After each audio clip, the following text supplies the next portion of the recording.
할렐루야. 가정의 달 5월 여러분의 가정에 하나님의 평강이 늘 함께하여 주심으로 사랑하는 자녀, 손주들로 인하여서 기쁨이 있고 감사가 넘치고 행복한 웃음꽃이 활짝 피는 그런 믿음의 가정들, 믿음의 가문이 다 되시기를 주님의 이름으로 축복합니다. 우리 옆에 계신 분들과 함께 인사합니다. 행복한 애흥교회에 참 잘 오셨습니다. 하나님은 여러분을 사랑하십니다. 저도 여러분을 사랑하고 축복합니다. 감사합니다. 2024년 우리 교회 표어 말씀 창세기 1장 28절 우리 함께 읽습니다. 하나님이 그들에게 복을 주시며 하나님이 그들에게 이르시되 생육하고 번성하여 땅에 충만하라. 땅을 정복하라. 바다의 물고기와 하늘의 새와 땅에 움직이는 모든 생물을 다스리라 하시니라. 아멘. 2024년 여러분께서 뽑으신 말씀 함께 말씀 가져보면서 외웁니다.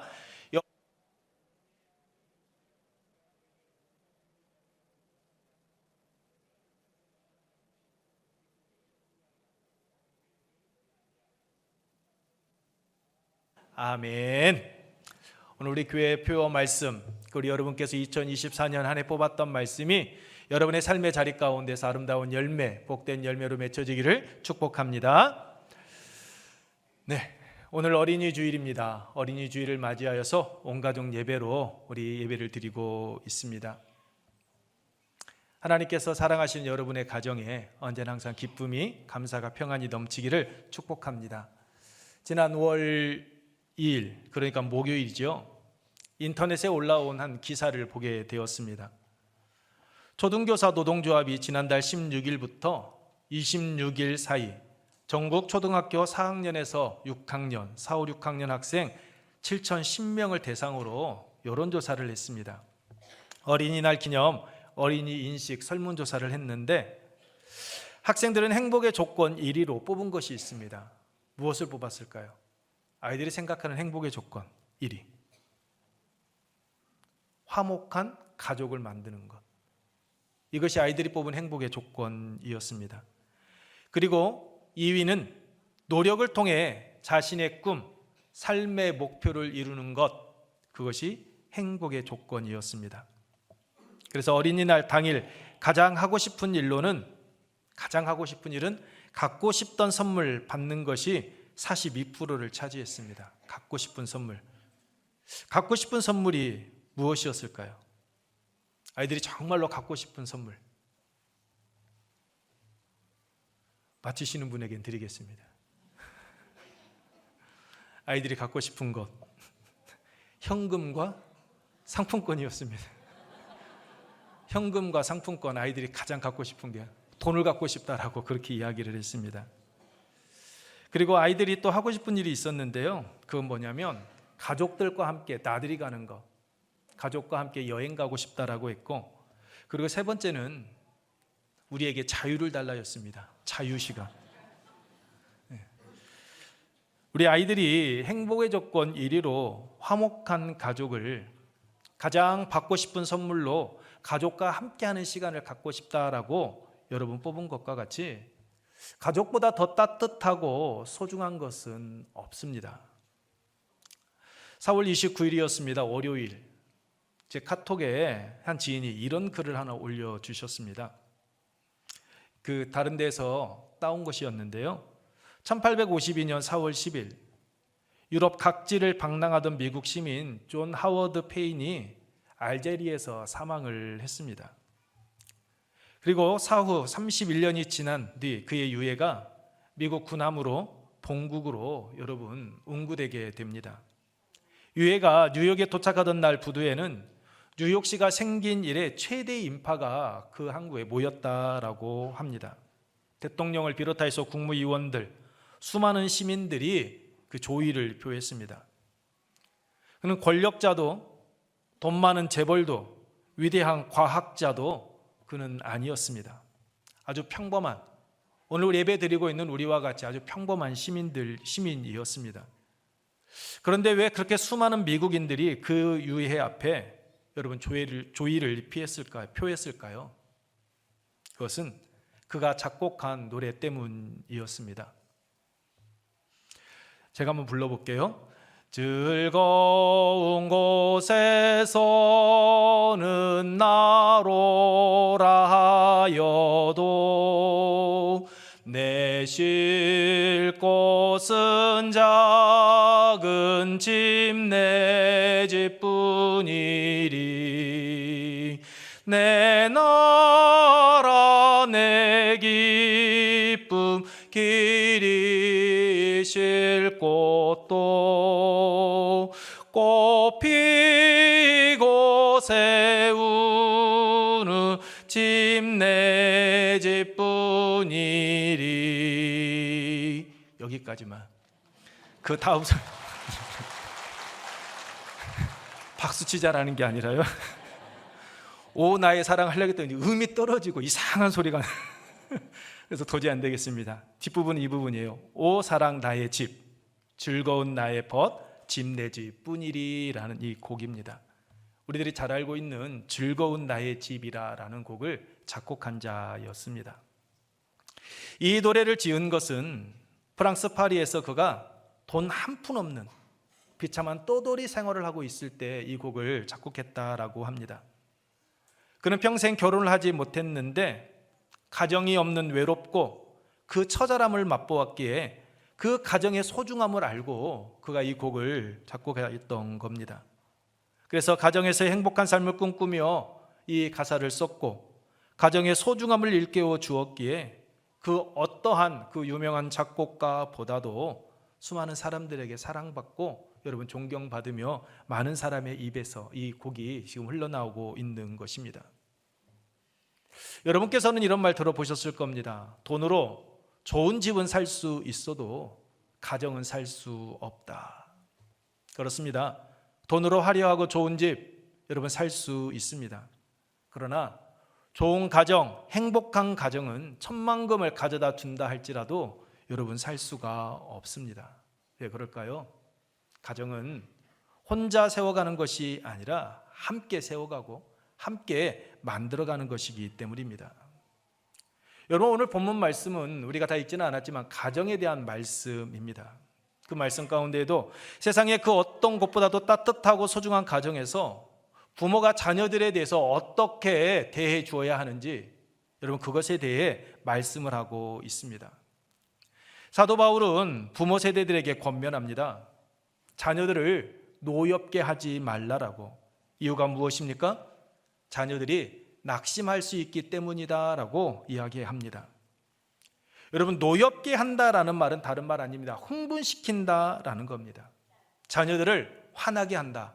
우리 아이들이 잘하는 말 있죠. 와 열받게 하네. 이게 노엽게 한다라는 말이 가지고 있는 겁니다. 자녀에 대한 그 부모의 권한을 남용해서 자녀를 학대해서 경록해 만들지 말라라는 겁니다. 자녀는 부모의 소유물이 아니기 때문입니다. 자녀들 하나의 인격체로 독립체로 여러분 대해 주라라는 거죠. 내가 낳았으니 내가 너가 성장하는 동안 이른 아침부터 늦은 시간까지 열심히 일하고 땀 흘린 수고의 결과로 내가 너를 키우고 있으니까 너는 내 것이야. 그러한 주인을 생각 가지고 내 마음대로 내 뜻대로 아이들 대해서는 안 된다라는 겁니다. 부모님의 생각 자녀들에게 주입시키지 말라라는 거죠. 자녀는 하나님의 선물이기 때문입니다. 왜냐하면 태를 열고 닫으시는 분은 여러분 하나님이시기 때문입니다. 창세기 20장 말씀을 보면 아브라함과 아비멜렉의 이야기가 나옵니다. 아브라함의 아내 사라가 정말 이뻤던 것 같습니다. 그래서 아브라함은 자신의 생명이 위협을 받을 수 있다는 생각에 그 아내 사라를 누이라라고 거짓말을 합니다. 그러자 여러분 그랄 왕 아비멜렉도 12장에 나오는 내구방 바로와 같이 그 사라의 아립다움에 반했는지 사라를 데려가 버립니다. 어떻게 됩니까? 창세기 20장 18절 말씀을 보게 되면 이렇게 말씀합니다. 아브라함의 아내 사라의 일로 아비멜렉의 집에 모든 태를 닫으셨음이더라. 아비멜렉이 사라를 데려가자 하나님께서 그 아비멜렉의 가정의 태를 닫아버렸다라고 말씀합니다. 그런데 아비멜렉이 자신의 잘못을 깨닫고 사라가 아브라함의 처였구나라는 걸 알고 그를 다시 돌려보냈을 때 어떻게 됩니까? 하나님께서 그 아비멜렉의 아내와 그의 여종으로 치료하사 출산하게 했다라고, 아이를 갖게 했다라고 여러분 성경은 말씀하고 있습니다. 창세기 30장 22절 이하의 말씀도 여러분 보십시오. 야곱에게는 4명의 아내가 있었습니다. 그런데 그 4명의 아내 가운데 가장 사랑을 받던 이가 누구였습니까? 라헬이라는 여인이었습니다. 그런데 남편에게 그렇게 사랑을 받았는데도 불구하고 라헬은 아이를 갖지 못했습니다. 그런데 그때 하나님께서 라헬의 그 간절한 소원을 들으시고 그 라헬을 생각하사 그의 태를 여시사 아이를 갖게 하십니다. 그리고 태어난 아이가 있습니다. 누구입니까? 바로 요셉입니다. 개인과 지방과 열방을 살렸던 그러한 요셉이 그 가정에서 태어났습니다. 이처럼 태의 열매는 여러분 하나님의 주권, 하나님의 손안에 있는 겁니다. 그래서 하나님께서 주시는 선물이 바로 우리의 사랑하는 자녀들인 것입니다. 그래서 부모의 권위를 내세워서 자녀를 양육하지 말라라고, 그 자녀들을 노엽게 하지 말라라고 오늘 사도 바울은 골로새 교회 성도들을 향하여서 오늘 우리 부모 세대에게 지금 이야기하고 있는 겁니다. 자녀들을 노엽게 하면 그들은 삐뚤어지기 때문입니다. 오히려 그들에게 반항심만 키워주기 때문입니다. 많은 분들이 자녀를 엄하게 교육하지 않았기 때문에 자녀들이 삐뚤어진다라고 생각합니다. 그러나 그렇지 않습니다. 오히려 그 반대라라고 합니다. 부모에게 사랑받지 못하고 부모에게 신뢰받지 못하고 부모에게 인정받지 못한 아이들, 그 아이들이 더 곁길로 나아간다라고 합니다. 부모로부터 받은 마음의 상처가 치유되지 않으면 어렸을 때 받았던 그 마음의 상처가 여러분 밖으로 어른이 되어서 그대로 표출되어진다라고 말하지 않습니까? 자녀는 부모가 자신을 신뢰한다고 느끼고 내가 사랑받고 있다라는 생각이 들 때 여러분 곁길로 나아가지 않습니다. 바르게 성장하게 되어져 있습니다. 사람을 신뢰하고 존경받는 법을 여러분 그때부터 배우기 시작하는 겁니다. 그러나 반대로 부모로부터 사람을 믿고 신뢰하는 방법, 사람을 사랑하는 방법을 배우지 못한 자녀는 여러분 결국엔 자기 자신도 사랑하지 못하고 자기 자신조차 믿지 못하는 그러한 존재들이 되고 맙니다. 자기 스스로를 믿지 못하는 사람이 여러분 어떻게 남을 믿고 여러분 남을 사랑할 수 있겠습니까? 여러분 사람에 대한 믿음도 여러분 그 사랑도 받아본 사람만이 여러분 행할 수 있는 것입니다. 그러므로 사랑하는 자녀들의 행복한 미래를 소망하신다면 여러분의 자녀들을 믿어 주십시오. 여러분의 자녀들을 사랑으로 안고 품어 주십시오. 무엇보다도 여러분의 자녀들 노엽게 하지 마시기 바랍니다. 실수를 했을 때 잠시 눈 감아 주시고 잘했을 때는 칭찬을 아끼지 마시고 여러분 해 주시기 바랍니다. 사랑하는 자녀들 여러분 기죽이지 마시고 여러분 기 세워 주시기 바랍니다. 저는 여러분들에게 말씀을 드렸습니다. 어렸을 때 아버지 호주머니에서 돈을 훔쳤던 적이 있었다라고. 근데 아버지께서 제가 돈을 훔친 거 아시는데 아버지께서 어떻게 하셨을까요? 너 이리 와. 이게 어려서부터 벌써 도둑질이야 이놈의 새끼 하고 회초리 들었을까요? 아니요. 저희 아버지 그렇게 하지 않으셨습니다. 아버지 호주머니에서 돈을 훔쳤는데요, 아버지께서 저를 딱 보시더니 어땠을까요? 씨 하고 웃어주셨습니다. 너 네가 내 호주머니 손댄 거 알아. 내 돈 가져간 거 알아. 근데 그때부터 아버지 호주머니에 손을 댔을까요? 아니요. 아버지 호주머니에 손댄 적이 없습니다. 그럴 수 없었습니다. 그런데요, 제가 돼지저금통에 돼지저금 동전을 모았습니다. 근데 그 돼지저금통 처음에 몇 번 뽑았을 때는 엄마에게 걸리질 않았어요. 근데 나중에 어머니한테 걸렸습니다. 어떻게 됐을까요? 어머님한테 회초리로 맞았습니다. 이놈의 새끼가 벌써부터 이런 짓 한다고 야단 맞았습니다. 그 이후에 했을까요? 안 했을까요? 했습니다. 돈이 안 나와서 너무 깊게 찢는 나머지 그만 돼지저금통이 찢어지고 말았습니다. 여러분, 아빠가 씨 한번 웃어 주었을 때는 다시는 그 아버지의 호주머니에 손이 안 들어갔는데 엄마에게 회초리 맞고 해서는 안 된다라고 생각했던 그 돼지 저금통은요, 여러분, 더 깊이 칼 넣다가 오히려 찢어버리고 마는, 그로 인하여 더 호되게 맞았던 경험이 있습니다. 상황이 다르죠. 하지만 여러분, 내가 사랑받고 있다, 나의 실수에 대해서 잠시 눈을 감아주셨을 때에는 몰라서 감아준 것이 아니라 알고 있음에도 미소로 나 너 뭐 한 거 알아? 그것을 감싸 주었을 때는요, 저 자신이 두렵고 떨려서 못하겠더라고요. 여러분, 사랑하는 자녀들에 대한 믿음을 심어주되 여러분의 사랑하는 자녀들에게 부끄러운 마음을 갖는 그런 말들이나 행동들은 여러분 하지 마시기 바랍니다. 자녀의 마음에 심어주는 그 수치심은 여러분이 그렇게 사랑하는 자녀들의 미래를 어둡게 할 뿐입니다.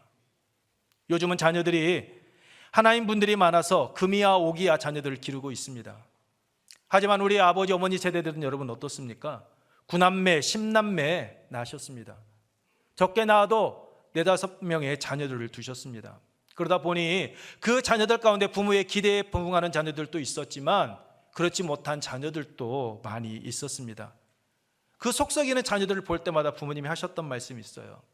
여러분께서도 하셨을 것이고 아마 들어보신 분들도 계실 것입니다. 어떤 말일까요? 나 같은 자식이 어떻게 태어났을까? 차라리 없었으면 좋았을 텐데. 으이구, 이게 자식이 아니다. 왼수다, 왼수. 이 어찔까? 제가 저희 어머님에게 들었던 말입니다. 이 말은 아니, 앞에 말 말고 지금 하려는 말. 야, 네가 누나 반만 닮았으면 좋겠다. 좀 욕심 가지고 무엇인가 하려고 하는 누나 좀 너 반 닮으면 안 되냐? 뭔 무심한 새끼가 그렇게 욕심도 없고 그러냐? 어머니께 하셨던 말씀이에요. 누나 반만 좀 닮았으면 좋겠다라는 말. 여러분, 이 말을 하고 들으셨을 때 여러분의 마음 어떠셨습니까? 마음 편하셨습니까? 기쁘셨습니까? 그렇지 않으셨을 것입니다. 여러분, 사랑하는 부모님에게 들었던 이 부정적인 말들, 여러분 자신의 그 부끄러움을 드러내는 그 수치스러운 말들은요, 자기 속에 묻어둔다라고 합니다.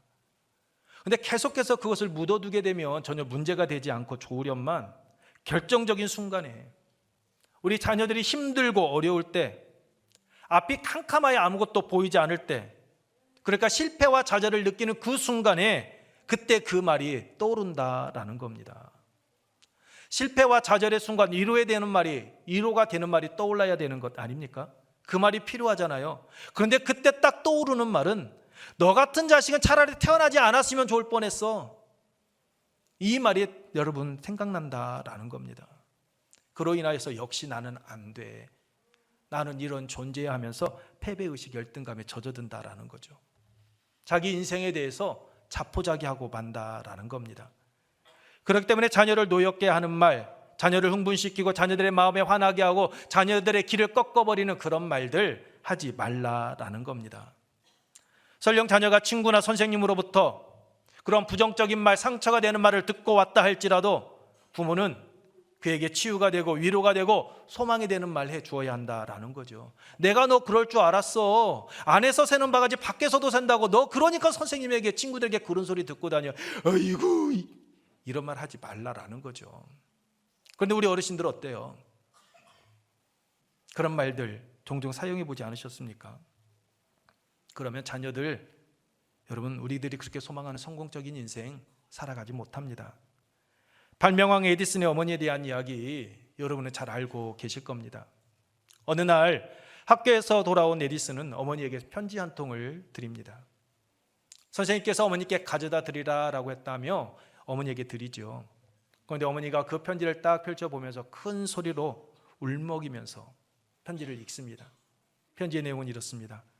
당신의 아들은 천재입니다. 우리 학교에서는 시설도 좋지 않고 아드님을 교육할 좋은 교사도 충분하지 않습니다. 아들을 직접 가르쳐 주시면 감사합니다 라고 어머니가 읽습니다.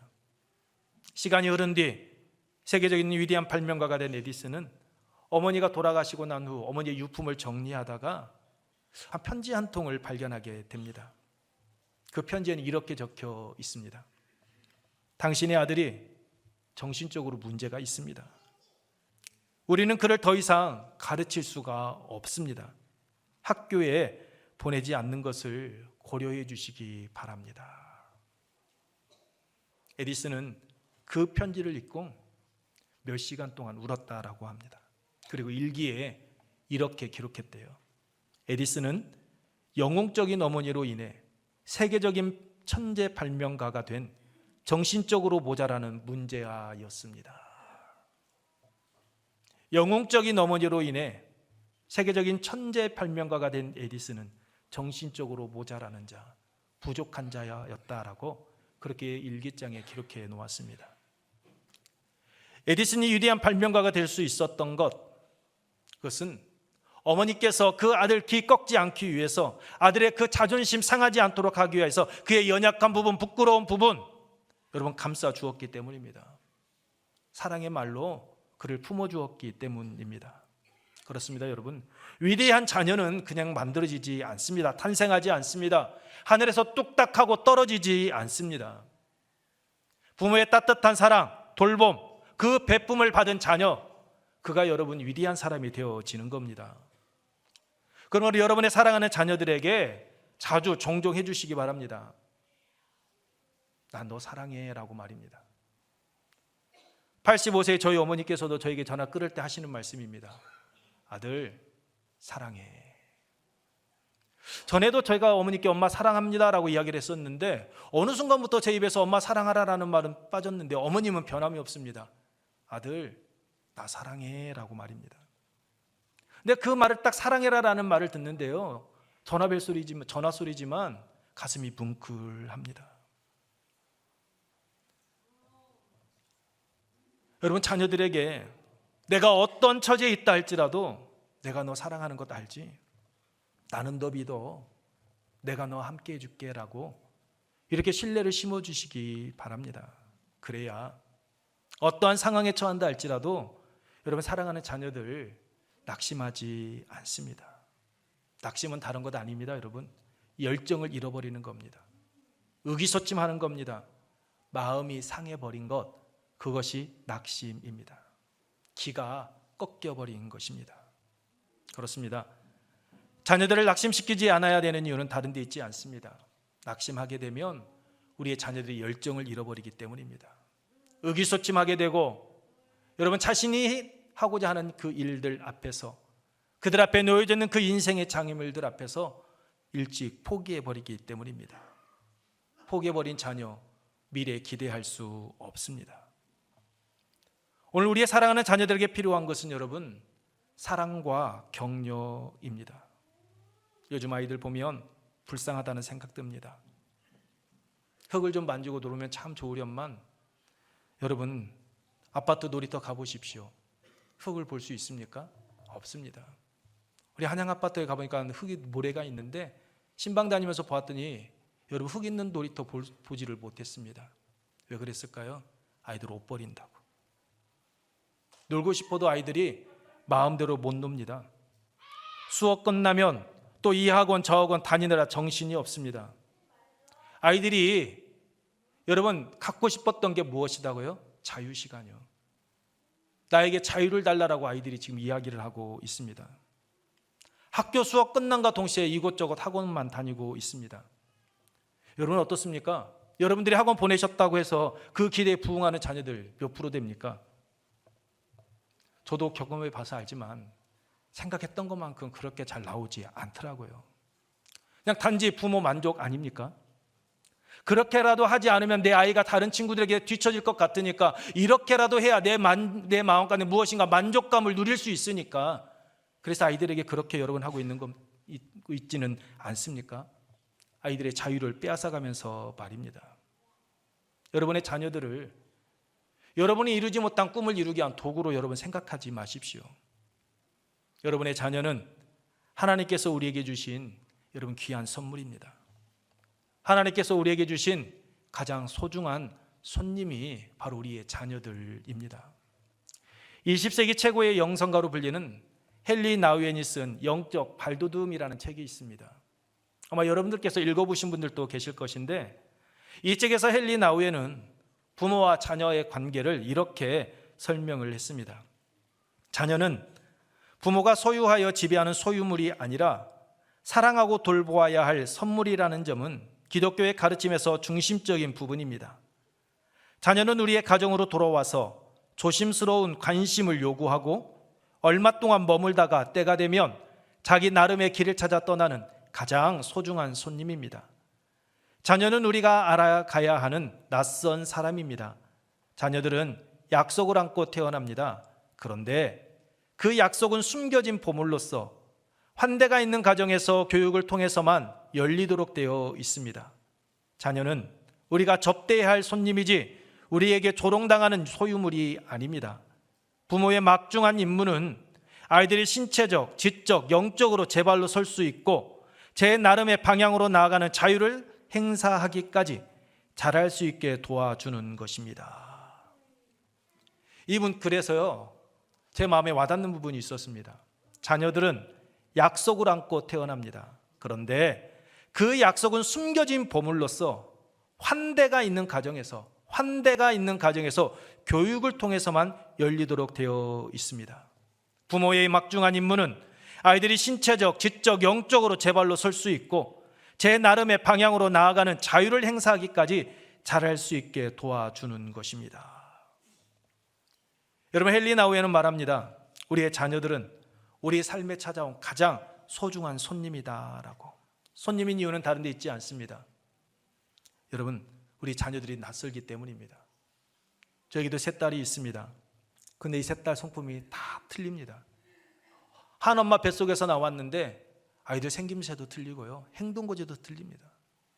낯섭니다. 야가 이런 면이 있었나? 계속해서 알아가고 있습니다. 자녀들이 손님인 이유는 우리와 함께 있는 동안 우리가 최선을 다해 접대해야 되는, 섬겨야 되는 존재들이기 때문입니다. 왜요? 그들은 언젠가는 우리의 곁을 떠나는 존재이기 때문입니다. 언제나 항상 부모 품에 안겨 있을 줄 알았는데, 언제나 항상 내가 손에 잡고 내가 안고 품고 나아갈 줄 알았는데, 여러분 어떻습니까? 이제는 그 자녀들이 다 장성해서 여러분의 곁을 떠나고 있지 않습니까? 고등학교 1학년까지 우리 막내 제가 안았습니다. 뽀뽀하며 놀았습니다.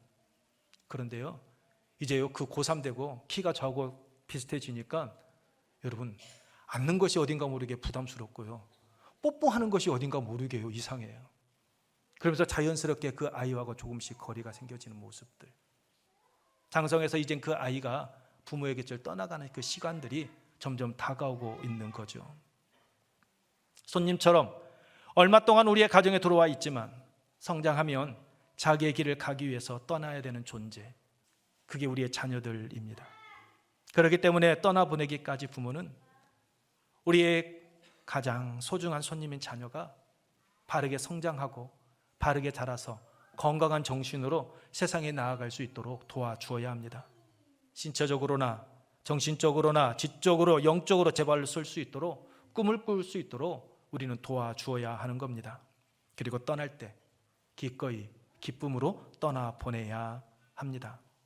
마치 할머니 할아버지들께서 자녀들이 손주들이 오면 굉장히 좋아하시다가 떠나는 날은 더 기쁘고 더 행복하다고 말하는 것처럼 그렇게 자녀들 떠나보내야 합니다. 그게 여러분 자녀입니다. 그것이 하나님께서 우리에게 자녀들을 맡겨주신 이유입니다. 그러므로 하나님께서 우리에게 가장 소중한 손님을 보내주신 그 자녀들, 여러분 노엽게 하지 마십시오. 낙심케 해서 우리 자녀들의 길을 꺾지 마시기 바랍니다. 보물을 다루듯이 아주 소중하게 여러분 안고 품으며 믿고 사랑으로 대해주시기 바랍니다. 무엇보다도 에베소서 6장 4절 말씀과 같이 주의 교훈과 훈계로 여러분 자녀들을 안아주시기 바랍니다. 에베소서 6장 4절 말씀입니다. 우리 함께 읽겠습니다. 또 아비들아, 이거 에베소서 6장 4절입니다. 됐습니까? 제가 읽습니다. 시작. 또 아비들아, 너희 자녀를 노엽게 하지 말고 오직 주의 교훈과 훈계로 양육하라. 자녀들 그냥 오냐오냐 하면서 다 받아주라고 말씀하고 있지 않습니다.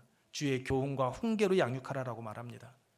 주의 교훈과 훈계는 다른 것 아닙니다. 하나님의 말씀으로 주님의 충고와 질책의 방식으로 자녀들을 품어주라라는 겁니다. 하나님의 말씀은 우리가 하나님의 자녀로 살아가는 길을 우리에게 가르쳐주고 있기 때문입니다. 무엇보다도 시편 119편 105절에 주의 말씀은 내 발의 등이요 내 길의 빛이니이다 라고 말씀하고 있듯이 하나님의 말씀이 우리의 자녀들이 가야 할 그 인생길을 바르게 인도해주는 등이요 빛이 되기 때문입니다. 그렇습니다. 하나님의 말씀을 사모하고 그 말씀을 따라 살아가게 될 때 우리가 가야 할 길, 우리는 바른 길 걸어갈 수 있습니다.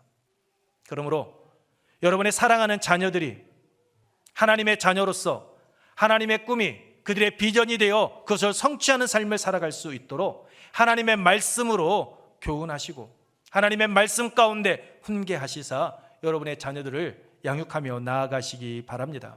그러면 생명의 주인 되시는 하나님께서 주의 지팡이와 막대기로 여러분의 자녀들을 푸른 초장과 쉴만한 물가로 여러분이 그렇게 소망하는 성공적인 인생을 살아가는 그러한 믿음의 동량들로 세워주실 줄로 믿습니다. 이 은혜가 오늘 여러분의 삶의 자리 가운데 가정에 임하시기를 주님의 이름으로 축복합니다. 우리 이 시간 요게벳의 노래 우리 함께 부르고 우리 아이들을 위한 축복 기도하도록 하겠습니다. 우리 요게벳의 노래입니다. 우리 찬양 후에 여러분들에게 나누어진 자녀를 위한 축복 기도문이 있습니다. 그 축복 기도문에 여러분의 자녀들의 이름을 넣어서 기도하고 그리고 함께 우리 자녀들 축복 기도한 후에 제가 마무리 기도하도록 하겠습니다. 요게벳의 노래 우리 함께 찬양합니다.